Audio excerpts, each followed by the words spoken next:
நீ எதை நினைக்கிறாயோ அதுவாக ஆகிறாய். உன்னை வலிமை உடையவன் என்று நினைத்தால் வலிமை படைத்தவன் ஆவாய். உண்மைக்காக எதையும் துறக்கலாம், ஆனால் எதற்காகவும் உண்மையை துறக்கக் கூடாது.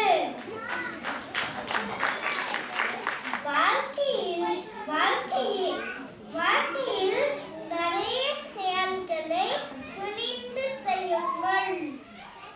வென்றால் வழி நடத்துங்கள், தோற்றால் வழி காட்டுங்கள். நீங்கள் இதை பின்பற்றுவீர்களா? நன்றி.